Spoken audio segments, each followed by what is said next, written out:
Welcome to Truehope Cast, the official podcast of Truehope Canada, where we take a deep dive into mental health's many physiological and psychological aspects. This is the show for you if you're looking for motivation, inspiration, knowledge, and solutions, and that's what we're all about here at Truehope Canada. And Truehope Canada is a mind and body-based supplement company dedicated first and foremost to promoting brain and body health through non-invasive nutritional means. For more information about us, please visit truehopecanada.com. Today on the podcast, I have the pleasure of welcoming Marie Birtel. Marie uncovers patterns of dependency in family systems, and thanks to her experience as a journalist and a university lecturer, as well as her work in children's hospices and as a psychological counsellor, she's able to bridge those two worlds. Her focus is on helping people recognize stressful systems and liberate themselves from them, enabling them to lead a free and happier life. Today on the show, we're going to be discussing understanding transgenerational trauma. Enjoy the show. Okay. Hi, Marie. Welcome to Truehope Cast. I really appreciate your time today. How are you? What's going well? Thank you so much for having me today. I'm fine. How are you?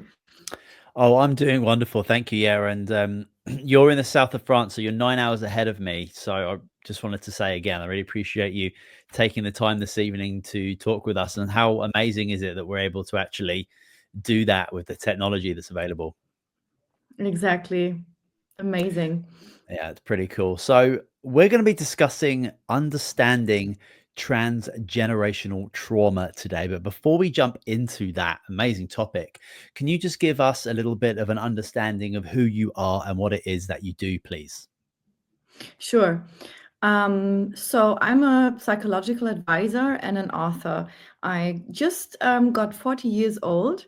I'm originally from Germany, and I live at this point between Germany, Hamburg, what is very much in the north, with very bad weather all the time. So I moved to south of France like 2 or 3 years ago. So I'm switching between both of these countries at this moment. And what I do is I work a lot in educating people about narcissistic abuse and transgenerational trauma. And I published my book, I Love You When, exactly yesterday, 1 year ago. So it's happy birthday to the book. And it's about exactly this topic, to educate and bring awareness to people that trauma is not a thing that you have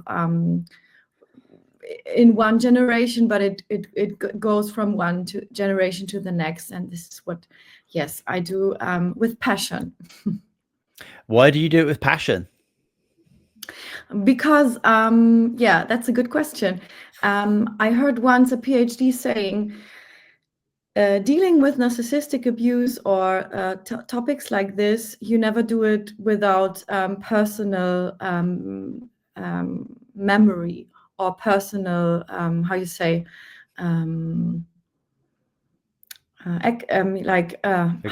can't find the word, experience. Thank you so much. I'm German, so my English is not perfect. So Thank you for this. So yes, exactly, like experience. So I have developed in my own life very late that I come from a narcissistic family. And I had a lot of symptoms since my childhood. I grew up with 2 brothers that also had symptoms. And what was so interesting with this is that from outside, everybody would think like our life is perfect because, you know, the values of people nowadays is like richness is materialistic. So from outside, everybody would say like, oh, you have a perfect life. Everything looks good from the outside. But what is going on behind the scene, behind the walls, is not really shown. So yeah, and I came through these experiences, and I said, I'm writing since my childhood, and I said I have to write a book about it and to help others about it. That's the passion that I bring with. Mm-hmm. Amazing. Yeah, I think what's interesting you said there is in regards to the definition of like wealth, health, success, what that actually means, whether that's as an individual or as a society. I think for a lot of people, especially younger generations, they might feel that to be healthy, to be wealthy, and to be successful is to have 1 million Instagram followers and to have loads of money and to have 4 cars. But that really for me certainly doesn't translate, for me to have a successful morning. I rather think of it like that, whether to be able to exercise and drink water and take my supplements, or to have health. I think that you can actually you can have a disease, you can have an illness, but still be healthy in regards to your application to getting better. I think there's very interesting definitions, and I think that for a lot of generations, that's certainly changed what those things actually mean. So interesting point. I'd love to just jump straight into what is transgenerational trauma, and what does that mean for people? Well, so transgenerational trauma is a topic that I know is not very much talked about. I know the media and probably social media is like talking more and more about it. And in fact, it's about, I start with explaining a little bit about what happens when you are traumatized. So trauma, definition of trauma means something happens that your inner self can't build in your inner self, that happens in the outside. So I always work with examples. So I give you one example. So we are born into this world as a baby. My opinion is like, when you are born into this world, nobody is born evil or bad. So you're coming to this world, you have two parents, if it's working good. And these parents are, they have the responsibility to bring you into this world, to give you comfort, to teach you how to get into relationship, to teach you how to be in this world. So what you have also in your inner self built up is that your mom is saving you or helping you, breastfeeding you, like she's the one who is like a caregiver, and also your dad should be a caregiver. So this is something that you grow up and you have like your parents, and then you get like 18 years old, healthy, you can build healthy relationships, you can build a healthy self-esteem, what is very important for us.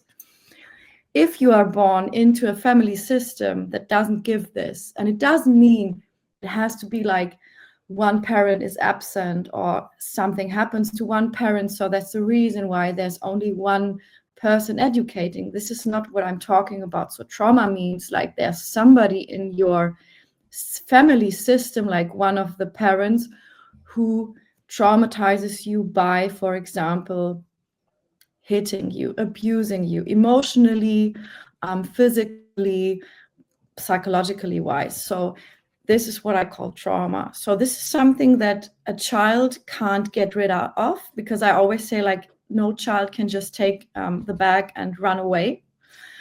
You are totally dependent on your parents.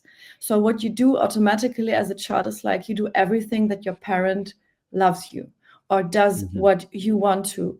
If it's not working out, and this is very intelligent from our psychology, you probably know it, we are saving ourselves in splitting this away. Like, okay, this is a picture, my dad is like slapping me, so I'm just not, I don't want to see it, I can't see it because I don't survive, so I'm splitting it away. And this is called trauma. This is when it happens that some people, they get older, they move out, and then one day at 20, they don't even realize or remember that the dad was slapping them, or they internalize it and say like it's normal. So this is this is what trauma means. So generational trauma, transgenerational trauma means we are traumatized. We used to say, okay, we learned being loved means we are being abused. And this is like in all, what I just said, emotionally, sexually, these ways. And then we take this is the way how somebody loves me. So this is how we learn how to love. So what is the normal result? We do the same, because if we love somebody, we do it. And this is when I say, like, the father hit the son grows up, he doesn't work out the trauma, he goes into a relationship when he's an adult, he's probably having a baby with this woman, And if something is going wrong, he's redoing exactly the same what he learned. So this is like a pattern. And if this son is not, breaking the cycle, he's also taking this as a normal part of relationship between father and son, and he's giving it to the next generation, and so on and so on and so on. So this is only a, example. That's interesting. That's a great example, and it just makes me think of not only just like obviously the physical trauma that parents put on their kids, but also obviously that psychological aspect as well. And it doesn't have to be.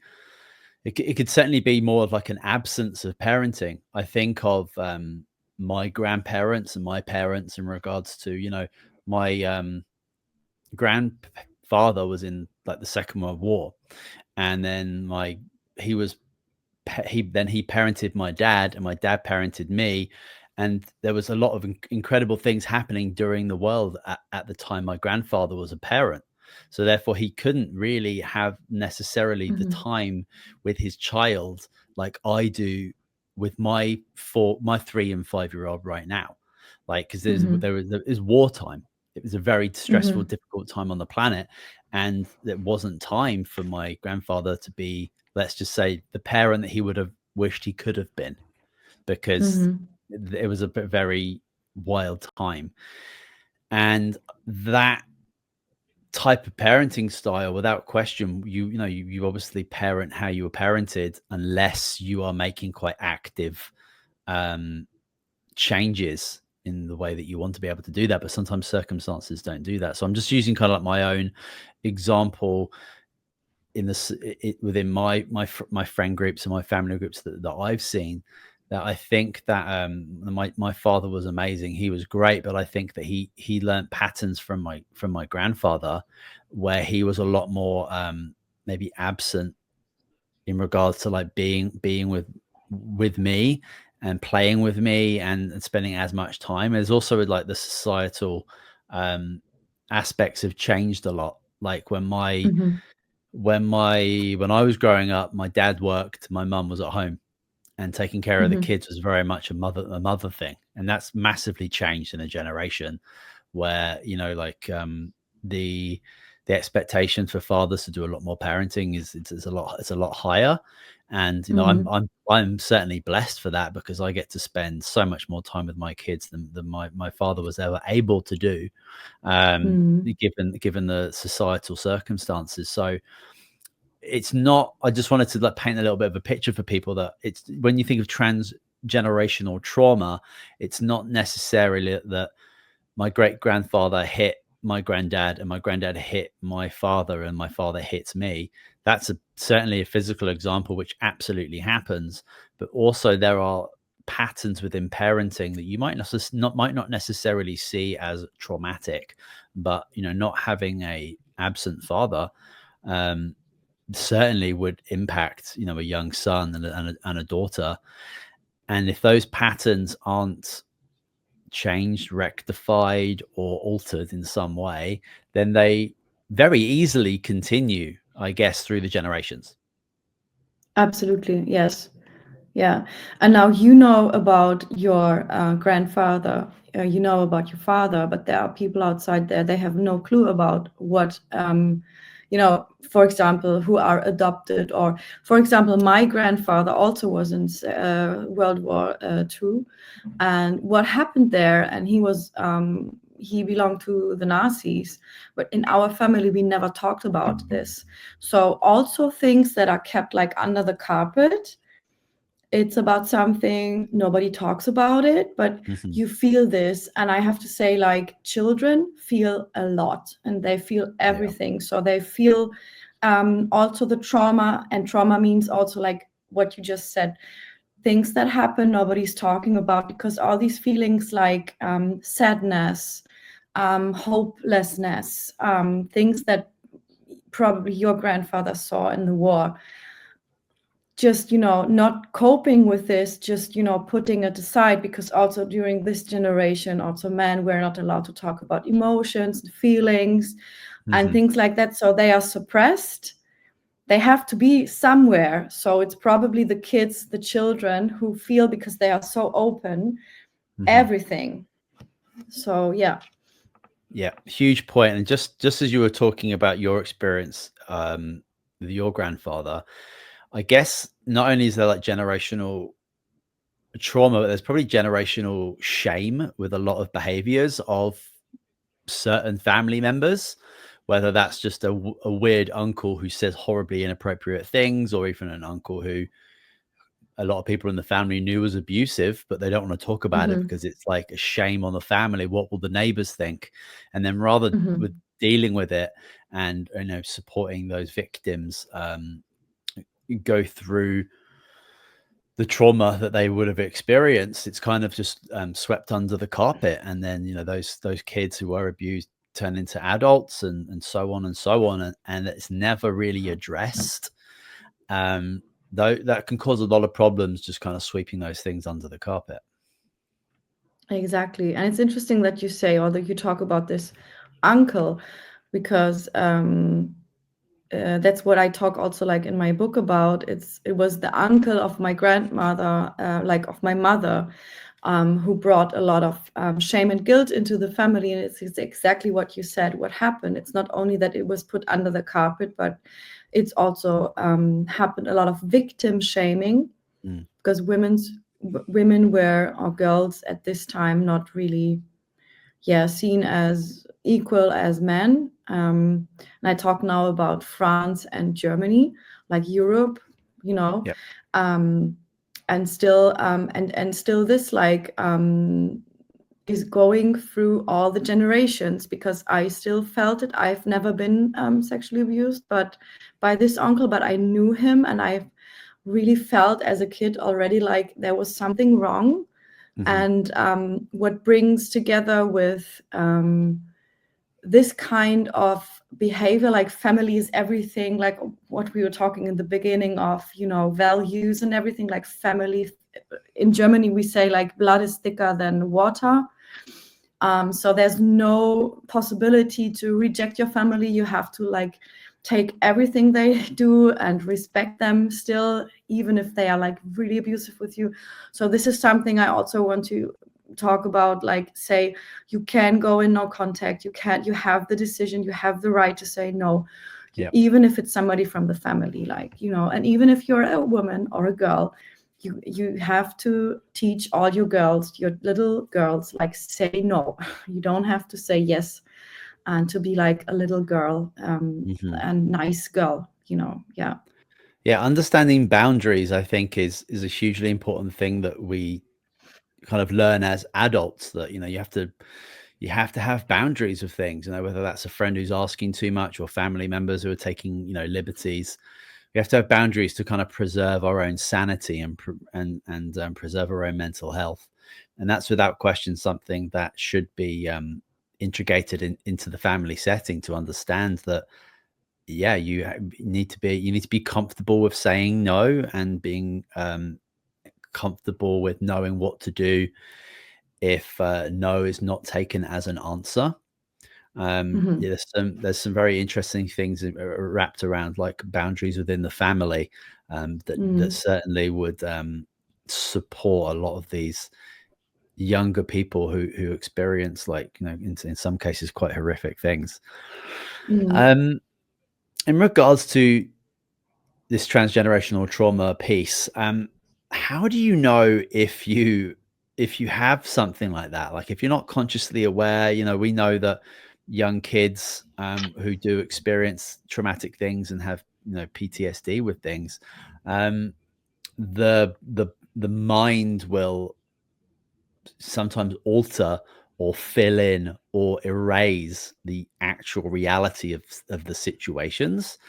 And then, you know, you can go 10, 20, 30, 40 years and these things don't necessarily become a giant problem. And then for a lot of people, they end up becoming just that.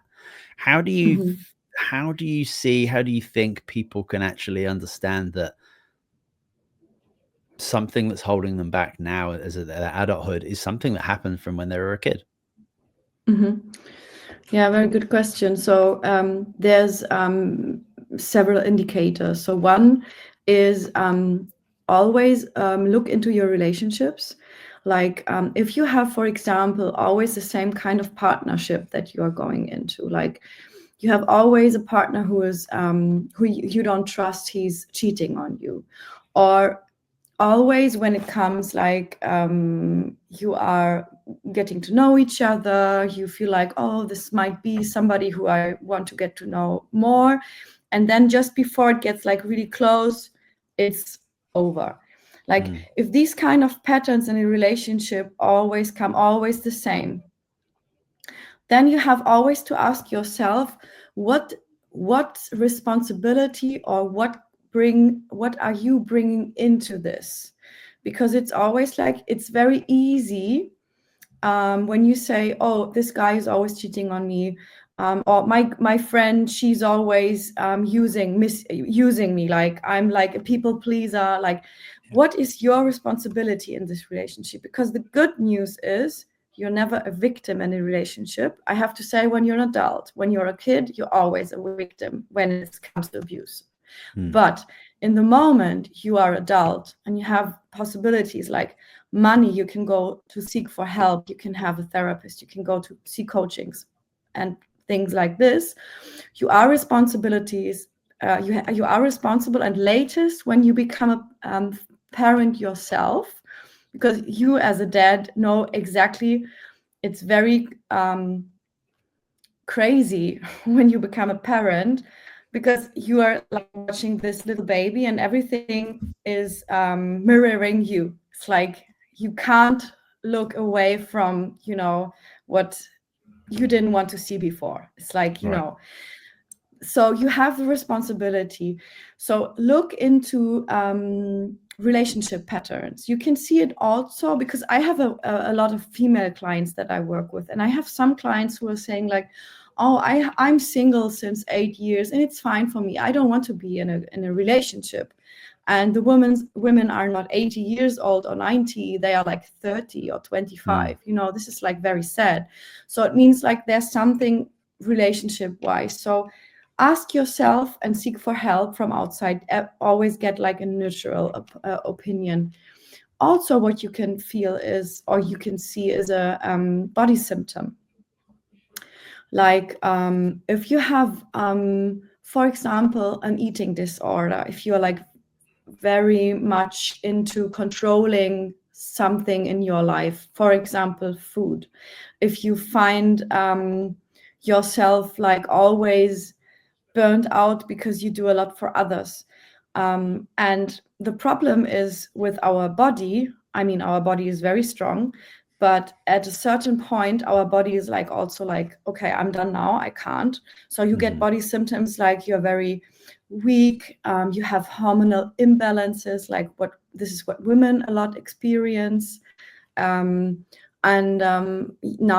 a lot more people have cancer when they are younger, like young, you know. I mean, I had cancer when I was 21, and I had a cancer that was like nobody could understand or put it into like, where did it come from? And I believe like your body shows you, okay, now this is not right. You're taking too much from everything, because in my opinion, body, mind, and soul are like one. So these are indicators. And mental health, like when you feel like depressed, when you're a young person and you don't want to get up in the morning and you need pills to, you know, be not even happy, but going to your job, seeing people, like this is not normal. It shouldn't be like this. So if you have like signs like this, go see a doctor, go see a therapist. Yeah, beautifully said. I think what come out for me from what you're saying there is that we actually have, as adults, a lot of responsibility around the choices in which we make, and especially wrapped around, let's say, relationships, like making the same choices that lead you to the same relationships that lead you to the same outcome. We actually have a lot of responsibility to make alternative choices. And even when it comes to, you know, really not enjoying your job and having to use antidepressants or anti-anxiety Mhm. medications to kind of get through the struggles that have come from those choices. I think that with allopathic medicine, where you go to the doctor, you tell him what's up, and then he gives you a drug to deal with the problem, I think that's Mhm. taken a significant amount of personal responsibility out of the healing process. We're actually giving that Mhm. responsibility away completely, where, we don't actually have to personally reflect. We don't have to make the necessary changes. Human beings don't Mhm. really like to make significant change because it can lead to places of unfamiliarity and places that are uncomfortable. But I think Mhm. we understand now that if you do want to make a significant change in the positive, you are going to have to think unfamiliar thoughts. You're going to have to experience unfamiliar emotions and behaviors, and that ultimately Mhm. leads to a place of something new, of creation.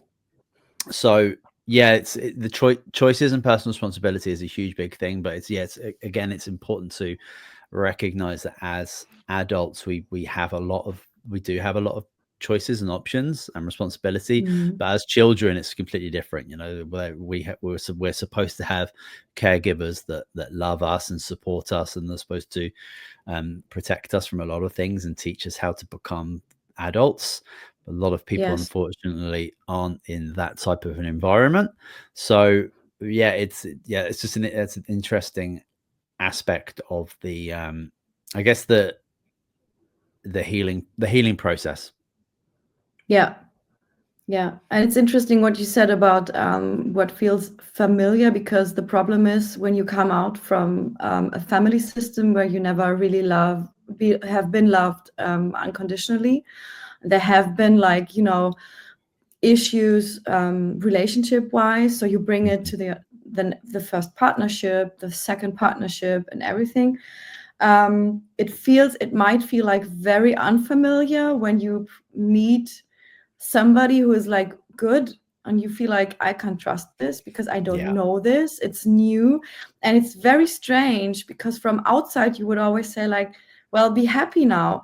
But there are, like, really people who are it's like an addiction. You get addicted. You're like, your nervous system also get addicted. I think a lot of people don't know about, like, it's the same thing as your drinking or taking drugs, because your adrenaline and your cortisol levels are so high that at a Mhm. certain point you need this drama.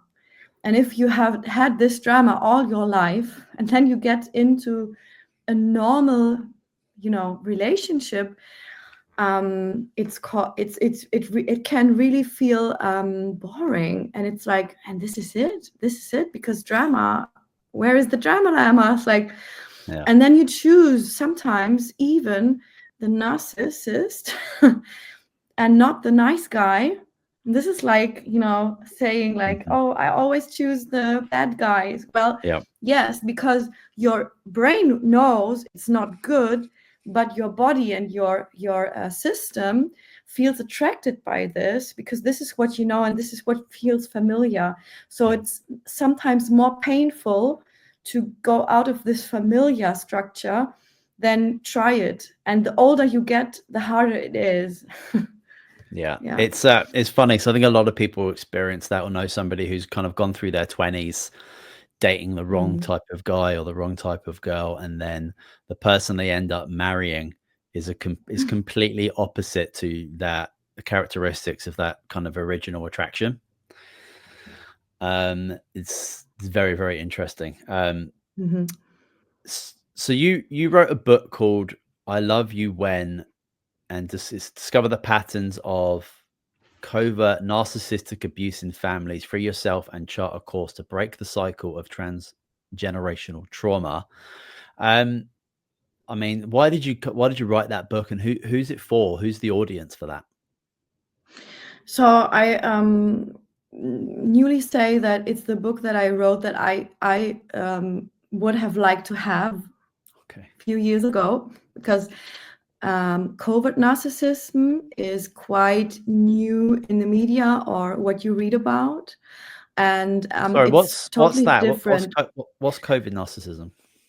Yeah, thank you for the question. So covert narcissism, like, okay, we know malignant narcissism, like overt narcissism, like, you know, people who are like very, I'm the best, I'm gorgeous. They are like, it's the stage before psychopaths. They have no empathy. They are like, you know, they are God. But covert narcissists, and this is like 75% of women are covert narcissists. Not 70. Like when it gets to narcissism, it's like covert narcissists are mainly women, because socially wise it's more accepted, because covert narcissists are playing the victim role. They manipulate people through the victim role, because narcissism is always about manipulation, because everything that the narcissist does is to get something from a supply. Means they don't love, they don't know how it feels being loved.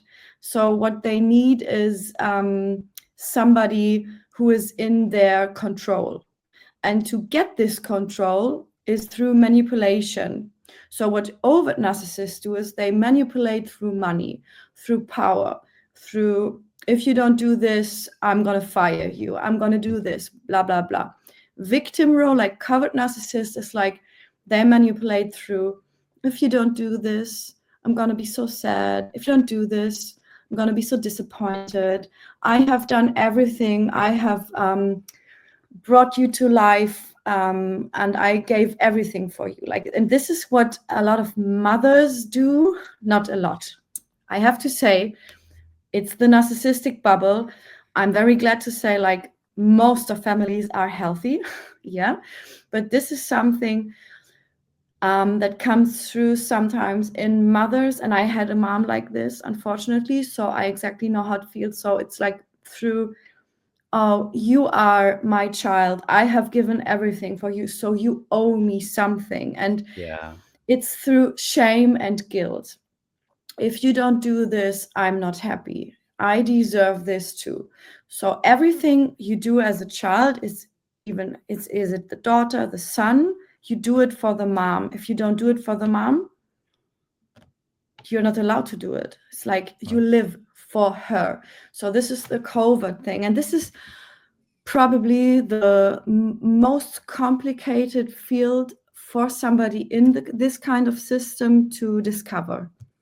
Because from outside, everybody would say, oh, but your mom is so nice and she's so charming and you want to do everything for your mom. But I talk about narcissistic moms who are who would prefer you to really be like living in the cellar alone, Right.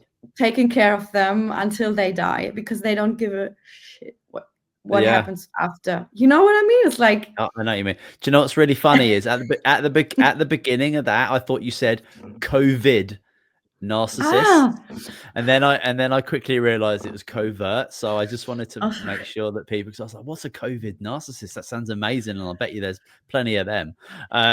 So that was that's interesting. But you were talking about covert with a T at the end, narcissism, and that was a really great breakdown. And without question, people have experienced individuals like that. And yeah, I feel like that they're certainly in a minority, I would guess, because a lot of people can kind of hopefully break out of those patterns and recognize that that's a very self-serving role and a very, very it's just completely guilt-ridden way to interact, especially with a child. It's that's an interesting topic. So thank you very much for expressing that, and I'll make sure that there's a very clear link to the book in there. But a lot of your work is based around narcissism, right? And are there some clear links in how that connects with this transgenerational trauma?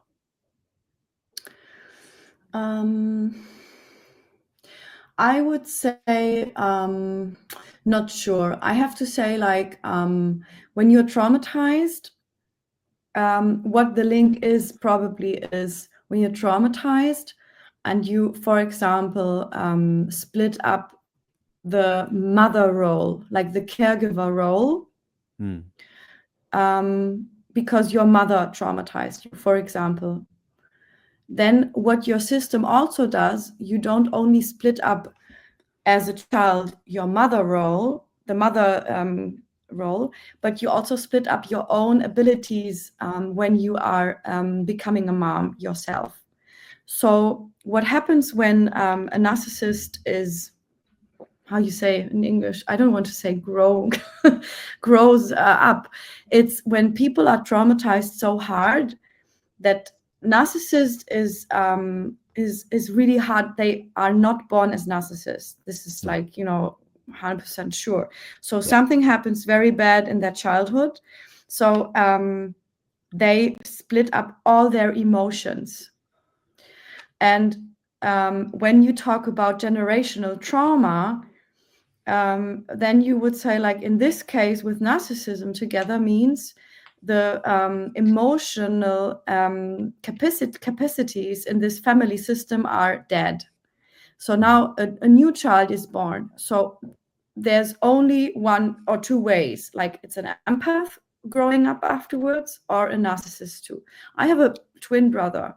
So I have, been like the empath. I'm the scapegoat. Nobody talks to me anymore because I spoke out about it. Okay. My twin brother is like, he became a millionaire when he was 30 years old. He's like, he doesn't care about people. He never had friends, only if he could use them. It's like we were like this. So, but in general, when it comes to generational trauma, I have to say there are a lot of traumatic events. When we look at the Holocaust, for example, what happens there, and the trauma can be healed in the family system. Mm-hmm. It can be given from one to the other generation, but there's possibilities that the son or grandson generation can talk to the generation that got traumatized, and then it's possible to heal. So this is normality. So you as an I totally understand what you mean. But you as the empath within your family dynamic, were those empathetic qualities nurtured, or is it just something that just you couldn't not be an empath? I had to do it as a survival mode, and I'm still working on it to not use it. Because what empaths, I am very thankful now. I just got 40 years old, as I said. I'm thankful now, but there were times when I said, like, I would love to be like just an asshole, just somebody who's not, just honestly, like, not thinking about it. But it's not easy to put it off, because it's like I get into a room and I exactly feel the need. I feel it. So it is a talent, I always say, because I work a lot of with archetypes from C.G. Jung. So I take like a deficit as a talent, but it's really hard to still work with it through daily life. Because when you go in a supermarket, it's like, and this is also what I think is like ADHD coming from, and this also sticks everything together. Like, I'm just talking like, I'm not a therapist, but I feel like a lot of people who are like very open and very empathetic, they feel a lot and sometimes too much. So it's sometimes good and sometimes it's not really helping in my daily life. So I don't know about you, how you feel. Like, I don't know, but but it is a survival mode. I've certainly become more empathetic as I've got older, and my wife is a strong empath for sure. Okay. And I totally understand that it's a superpower, but it's also a curse, because it's very challenging to sometimes to deal with that. And energy is incredibly powerful, like you're talking about. I think it's a great example you were saying, is when you walk into a room and you're feeling what everyone else is feeling.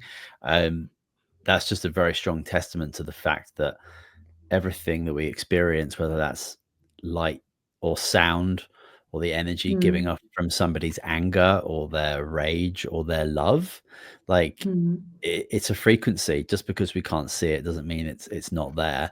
And our bodies are these incredible electrochemical biocomputers, I guess, that are constantly feeling the energy and the frequency from outside of us, whether that's a Wi-Fi router, my computer screen here, or the love and admiration from my child with a smile. You know, it's all Exactly. energy, it's all frequency, and some people, just like some people can see better, and some people can hear better, and some people can feel better.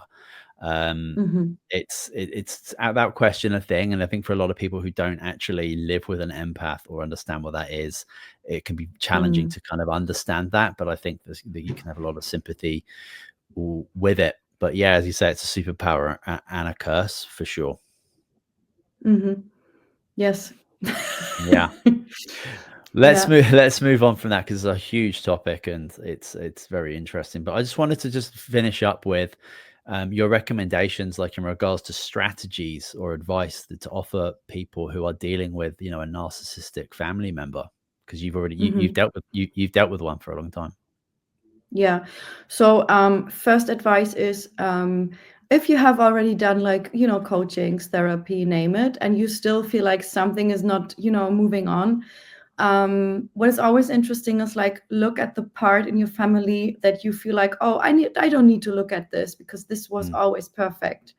I experience this a lot with my clients, and I experience it myself. Like, I've always been very good with my mother because I always did everything that she wanted, but I could only understand afterwards. yeah. So when you have, like, a father that is always the bad guy, and you've always dealt with this with a psychologist or somebody, and still you feel something is wrong, look also on the side that looks from outside good. I mean, best case is, nothing is wrong, but normally if you're still, like, showing symptoms, it's wrong. Yeah. And also, what is very important with when it comes to abuse, like victims or people who are in a relationship with a narcissist, what they always also do is, like, they cover it up, they enable it also. Mm, So it's not always like victim and abuser. So it's also, there's one, it's if you're not ready to get out of the relationship, and I know a lot of people who are, like, in relationships for 14, for example, years with somebody, and they want to get out and break out, and then after, like, 2 weeks of drama, they get into the same pattern again. You from outside have no chance to, help them, but this person in the relationship needs to seek for help outside, and always seek for neutral help. I neutral. always say, like, the best people who can help you are neutral helpers, not friends, because Yeah. friends are always bringing their own story in. They also, this is something I experienced, like, healthy people or people who have grown up in healthy systems, they can't even imagine what is happening. They can't even, Hmm. think about a betrayal trauma is, like, for them something that somebody made in Hollywood Sure. or Yeah. so you need somebody who is, like, really neutral and an expert. Go to seek help, go to a therapist, and also go, I mean, there are very good coaches nowadays. Hmm. You don't need to see a therapist, and yeah, get help, and you deserve a good life. That's what I have to say. Yeah, I completely agree with you. That was wonderful, wise words at the end there. Thank you so much. Yeah, I think sometimes speaking to a stranger is without question the most beneficial thing that you can actually do to get some rational questions coming into you. And yeah, huge important point. Marie, thank you so much for joining us on the show. Can you just let us know how people can connect with you and learn more and get your book? Sure. So my book is available on Amazon, and I have a website that is www.mariebirtel.com. And you Okay. can reach out to me. I have a group. I work with narcissistic victims, in English, in German, and in French. So yeah, always reach out to me. I'm happy. Beautiful, Marie. Well, thank you again so much for coming on to the show. I really appreciate it. Thank you. Awesome. Well, that is it for this episode of Truehope Cast, the official podcast of Truehope Canada. I'll leave links in the show notes so you can connect with Marie and grab her book and check out her work. Yeah, if you want to leave us a review on iTunes, feel free, and Spotify for a star review. But that is it for this week. We'll see you soon.